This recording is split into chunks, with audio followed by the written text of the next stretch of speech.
जो हम पढ़ रहे हैं कैपेसिटर और आज का हमारा टॉपिक है पैरेलल प्लेट कैपेसिटर। तो बच्चों, एक पैरेलल प्लेट कैपेसिटर में दो मेटलिक प्लेट एक सर्टेन सेपरेशन पर रखी होती हैं और एक प्लेट को हम बैटरी के पॉजिटिव टर्मिनल से और अदर प्लेट को हम बैटरी के नेगेटिव टर्मिनल से कनेक्ट करते हैं। जो प्लेट बैटरी के पॉजिटिव टर्मिनल से कनेक्टेड है उसकी इनर सरफेस पर पॉजिटिव चार्ज होगा और जो प्लेट बैटरी के नेगेटिव टर्मिनल से कनेक्टेड है उसकी इनर सरफेस पर नेगेटिव चार्ज होगा। और इनसाइड द प्लेट्स हम बोलें कि इन प्लेट्स के बीच में इलेक्ट्रिक फील्ड होगा जो कि पॉजिटिव प्लेट से नेगेटिव प्लेट की डायरेक्शन में होगा। और हमें पता है कि जहां पर भी इलेक्ट्रिक फील्ड है उस रीजन में आपका इलेक्ट्रिकल एनर्जी होगी। और अब हम इस बी प्लेट को चाहें तो अर्थ से कनेक्ट किया हुआ कंसीडर कर सकते हैं। इसका मतलब यह है कि ए प्लेट हाई पोटेंशियल पर है और बी प्लेट लो पोटेंशियल पर है। बच्चों, इसको अब हम डिटेल में समझने की कोशिश करते हैं। बच्चों, कंसीडर किया कि ये हमारी ए प्लेट है जो कि हाई पोटेंशियल पर है। इसका मतलब है कि इसकी सरफेस पर पॉजिटिव चार्ज है। अब हम इस ए प्लेट के पास में सर्टेन डिस्टेंस पर कोई दूसरी मेटलिक प्लेट लेकर आते हैं। माना कि ये बी प्लेट इस ए प्लेट से डी सेपरेशन पर रखी हुई है। अब बच्चों, इंडक्शन की वजह से बी प्लेट की वो सरफेस जो कि ए प्लेट की तरफ रखी हुई है वहां पर नेगेटिव चार्ज होगा और इस अदर सरफेस पर पॉजिटिव चार्ज होगा। अब हम इस बी प्लेट को अर्थ से कनेक्ट करते हैं। अब बच्चों, अर्थ से इलेक्ट्रॉन्स निकल के इस बी प्लेट के तरफ जाएंगे और इस बी प्लेट के पॉजिटिव चार्ज को नलीफाई करेंगे। और बच्चों, इलेक्ट्रॉन्स का फ्लो तब तक होगा जब तक कि इस बी सरफेस का पोटेंशियल अर्थ के सरफेस के बराबर ना हो जाए, यानी इस बी प्लेट का पोटेंशियल जीरो ना हो जाए। और इस बी प्लेट का नेगेटिव चार्ज ए प्लेट के आउटर सरफेस के पॉजिटिव चार्ज को अंदर लाएगा और फाइनली जो चार्ज होगा वो कैपेसिटर की इनर सरफेस पर ही होगा। अगर ए प्लेट की इनर सरफेस पर प्लस क्यू चार्ज है तो बी प्लेट की इनर सरफेस पर माइनस क्यू चार्ज होगा। तो बच्चों, हम देख सकते हैं जो नेट चार्ज का सम है दोनों प्लेट्स पर वो जीरो है। और अगर हमसे बोला जाता है कि कैपेसिटर पर क्यू चार्ज है तो उस केस में हम कैपेसिटर की पॉजिटिव प्लेट के चार्ज को ही कंसीडर करते हैं। यानी किसी चार्ज कैपेसिटर पर क्यू चार्ज है, इसका मतलब ये है कि कैपेसिटर की पॉजिटिव प्लेट पर क्यू चार्ज है और नेगेटिव प्लेट पर माइनस क्यू चार्ज है। और अब हम मैथमेटिकल एनालिसिस के लिए नेक्स्ट सीट पर चलते हैं। बच्चों, ये हमारा पैरेलल प्लेट कैपेसिटर है जिसकी इनर सरफेसेस पर चार्ज क्यू है और ये दोनों प्लेट डी सेपरेशन पर रखी हुई हैं। हमने कंसीडर किया कि हर प्लेट का एरिया ए है। Let the plate area of each plate is A. So charge density on each plate let is the sigma और इसकी वैल्यू होगी क्यू अपॉन ए कूलम पर मीटर स्क्वायर। यानी हर प्लेट की इनर सरफेस की charge density sigma जो कि क्यू अपॉन ए के इक्वल है। बच्चों, हमने लेयर ऑफ चार्ज की वजह से इलेक्ट्रिक फील्ड के लिए एक्सप्रेशन ड्राइव किया था। कंसीडर किया कि ये कोई लेयर है चार्ज की जिसकी चार्ज डेंसिटी सिग्मा कूलम पर मीटर स्क्वायर है और इसके पास कोई ये पॉइंट P है जहां पर इलेक्ट्रिक फील्ड की वैल्यू यानी E that equal to sigma upon 2 epsilon not होगी। और जो इलेक्ट्रिक फील्ड है ये आउटवर्ड डायरेक्शन में निकल रहा होगा पॉजिटिव चार्ज लेयर से। सिमिलरली कंसीडर करते हैं कि ये कोई चार्ज लेयर है जिस पर नेगेटिव चार्ज है और इसके पास भी कोई ये पॉइंट P है कंसीडर करते हैं। तो इस P पॉइंट पर भी इलेक्ट्रिक फील्ड की इंटेंसिटी या इलेक्ट्रिक फील्ड की value sigma upon 2 epsilon not होगी और इलेक्ट्रिक फील्ड की डायरेक्शन नेगेटिव चार्ज की तरफ होगी। अब बच्चों, हम ये 3 पॉइंट कंसीडर करते हैं 1, 2, 3। जो पॉइंट 1 है वो दोनों प्लेट्स के लेफ्ट साइड में है, पॉइंट B इन दोनों प्लेट के बीच में है और पॉइंट 3 ये आपके दोनों प्लेट्स के राइट साइड में है। तो हम ए पॉइंट पर इलेक्ट्रिक फील्ड की वैल्यू फाइंड आउट करते हैं।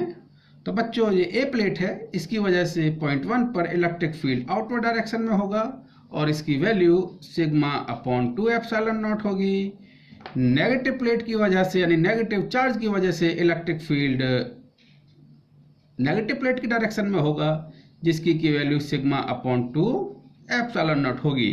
यानी इलेक्ट्रिक फील्ड मैग्नीट्यूड में इक्वल हैं, यानी इलेक्ट्रिक फील्ड की वैल्यू मैग्नीट्यूड में इक्वल है पर डायरेक्शन अपोजिट है, तो हम बोल सकते हैं कि ये एक दूसरे को कैंसिल आउट करेंगे। यानी पॉइंट 1 पर इलेक्ट्रिक फील्ड की वैल्यू 0 होगी और वही सिचुएशन इस पॉइंट 3 पर होगी। यानी पॉजिटिव चार्ज सीट की वजह से यानी ए सीट की वजह से इस 3 पॉइंट पर इलेक्ट्रिक फील्ड की value sigma upon 2 epsilon not होगी और इस नेगेटिव चार्ज लेयर की वजह से भी इस पॉइंट 3 पर इलेक्ट्रिक फील्ड की value sigma upon 2 epsilon not होगी, लेकिन डायरेक्शन अपोजिट हैं, तब आपका 3 पॉइंट पर भी इलेक्ट्रिक फील्ड नहीं होगा।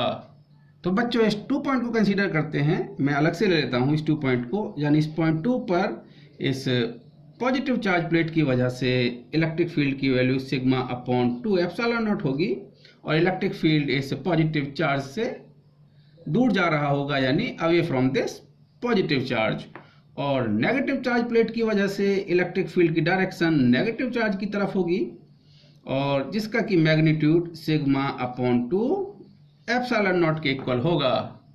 तो हम बोल सकते हैं inside the parallel plate capacitor the electric field that is the sigma upon 2 epsilon nought plus sigma upon 2 epsilon nought, यानी that is the sigma upon epsilon not.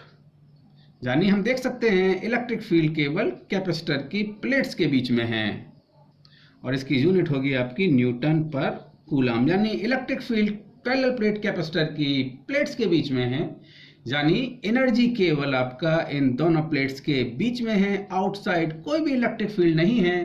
तो हम बोल सकते हैं कि हमने एनर्जी को 2 प्लेट्स के बीच में स्टोर किया हुआ है, जो कि हम कंडक्टिंग स्फीयर के केस में नहीं कर पा रहे थे। तो हम बोल सकते हैं कि एनर्जी अब हमारी एक पैकेट में बंद है। So capacitance of parallel plate capacitor, यानी अब हम इस पैरेलल प्लेट कैपेसिटर की कैपेसिटेंस के बारे में चर्चा करते हैं। तो बच्चों electric field inside the capacitor, इसके लिए हमने एक्सप्रेशन ड्राइव किया था that is the sigma upon epsilon nought, जहां पर सिग्मा था आपका Q अपॉन A, यानी Q is the charge on positive plate and A is the area of the plate.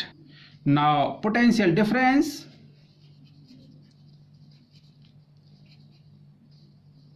between the plates of capacitor that is the V, और हमें पता है that is the E into D, where D is the separation between the plates. So this potential difference between plate A and B, that is the E, that is the sigma upon epsilon naught into D। बच्चों इस sigma की value हम लिख सकते हैं that is the Q upon A, so this sigma equal to Q upon A into epsilon naught और D आपका ऊपर आ गया।